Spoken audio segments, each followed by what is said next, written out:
Exercício 5. Temos o seguinte: o campo magnético induzido a 6 milímetros do eixo central de um capacitor de placas paralelas é 2 vezes 10 a menos 7 Tesla. As placas têm 3 milímetros de raio. Qual é a taxa de variação do campo elétrico entre as placas? Então, o que a gente tem aqui, vou desenhar as placas aqui, vou desenhar uma placa, tá? Como se estivesse olhando de frente para a placa. Uma placa circular, ok? Bom, e aí a placa tem 3 milímetros de raio. 3 milímetros de raio. Aqui, ó. Ótimo. Ele quer saber qual o campo magnético induzido a 6 milímetros do eixo central. Então, vou desenhar de outra cor aqui, ó. Ele quer saber numa distância de 6 milímetros. 6 milímetros, tá? Então, o que eu vou fazer? Eu vou passar a minha espira amperiana exatamente nessa distância aqui, tá bom?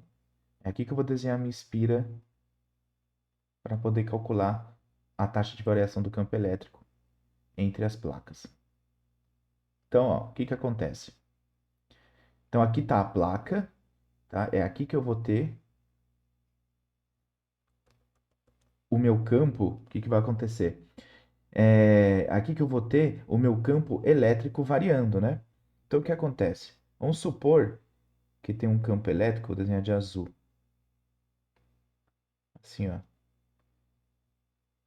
Tá? Entrando na parte. Tá? Só para dar um exemplo, tá? Então, esse campo elétrico, ele atravessa essa região aqui, ó. Essa região. Tá? E esse campo elétrico ele está variando com o tempo. Consequentemente, a gente sabe que como o campo elétrico está variando, vai surgir aqui um campo magnético. Um campo magnético. E ele dá o valor desse campo magnético nessa distância aqui, ó. O campo magnético induzido a 6 milímetros é 2 vezes 10 a menos 5 Tesla. Então, o que eu vou fazer? Eu vou usar a lei de Ampère-Maxwell, que eu sei que é integral de B dl, né, o produto escalar de B dl é igual a μ0, ε0, variação do fluxo do campo elétrico no tempo, tá? Aqui também, né, se você usar a equação completa, você tem aquele mais μ0 vezes i. Só que a corrente é nula, tá? A única coisa que a gente tem é a corrente de deslocamento, que é dada por essa expressão aqui, que é dada pelo ε0, variação do fluxo do campo elétrico no tempo, tá? O que que eu vou ter? Se eu pegar o dl aqui, ó, nessa espira amperiana que eu desenhei, eu sei que o dl, ele está no mesmo sentido aqui, ó, o vetor dl, que define minha espira, um pedacinho da minha espira amperiana, está no mesmo sentido do campo magnético B. Então, essa integral aqui, que é o produto escalar, vai ficar B vezes dl. Porque vai dar. Lembra que o produto escalar vai dar um cosseno, né?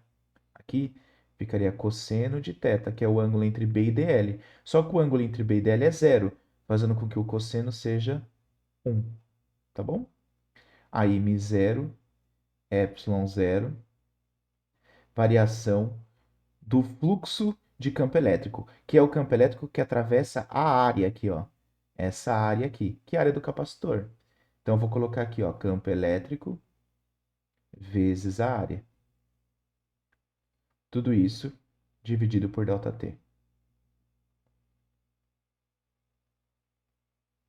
Certo? Bom, como o B depende do raio pela simetria do problema, a gente sabe que o B só depende do raio. Então, ele sai da integral. Então, fica B integral de dl. Isso é igual a μ0, ε0. O campo elétrico está variando, mas a área não, né? A área eu posso tirar da derivada aqui, ó. Então fica a área vezes a derivada do campo elétrico em função do tempo. O que é integral de BD? O que é integral aqui, né, de dl? É a soma de cada pedacinho que define minha espira amperiana, que é o 2πr, tá? Então, eu vou chamar esse R aqui de fora de Rzinho. Ótimo. E aqui, μ0, ε0. E o que é essa área aqui, né? Essa é a área onde tem o fluxo. O fluxo atravessa só essa área entre as placas aqui, né? A área da placa. Então, vai ficar π vezes o raio da placa ao quadrado. Isso é a derivada de E em função do tempo. Ótimo. Então, o que eu vou encontrar? Eu vou encontrar que a derivada do campo em função do tempo vai ser o campo magnético vezes 2π vezes o raio, que é a distância do centro até a minha espira amperiana, dividido por μ0, ε0, π sobre o raio, que é o raio da placa aqui, né? Deixa eu colocar aqui, ó. É o Rzão, raio da placa, ao quadrado. Posso cortar o π. E agora, o que eu tenho que fazer é só substituir os valores, né? Eu tenho que a derivada do campo em relação ao tempo vai ser o campo magnético, tá? Que ele deu no enunciado. Vamos ver aqui. O campo magnético, que é 2 vezes 10 a menos 7. Então, vou colocar aqui 2 vezes 10 a menos 7. Vezes 2, vezes o raio de onde está a minha espira amperiana, que é onde ele quer saber onde a gente sabe o campo induzido, né? Que é 6 milímetros do eixo central. Então, 6 vezes 10 a menos 3. Dividido pelo μ0, que é 4π vezes 10 a menos 7, valor tabelado do vácuo, né? Permeabilidade magnética do vácuo. E o ε0, que é 8,85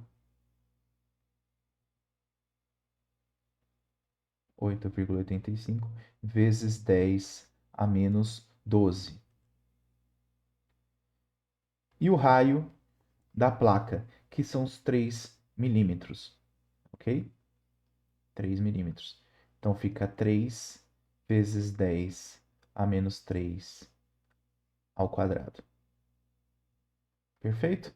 Vamos lá. Então, fazendo essa conta, a gente vai descobrir que a variação do campo elétrico em função do tempo será, fazendo essa conta, 2 vezes 10 elevado a menos 7, vezes 2 vezes 6 vezes 10 elevado a menos 3, dividido por 4π vezes 10 elevado a menos 7, vezes 8,85 vezes 10 elevado a menos 12, vezes 3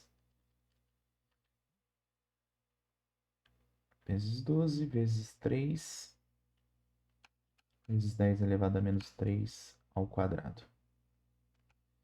Dá 2,39, 2,4 aproximadamente, vezes 10 a 13, o quê? Newton Coulomb, que é o campo elétrico, né? Por segundo. Ou voltmetro por segundo também pode ser, tá? Voltmetro por segundo também tem essa possibilidade. Vou colocar entre parênteses aqui, ó. Porque o campo elétrico também pode ser dado em volt por metro, dividido por segundo. Perfeito? Então, beleza. Esse é o exercício 5. Qualquer dúvida, é só escrever aqui nos comentários, tá bom? Abraços e até mais.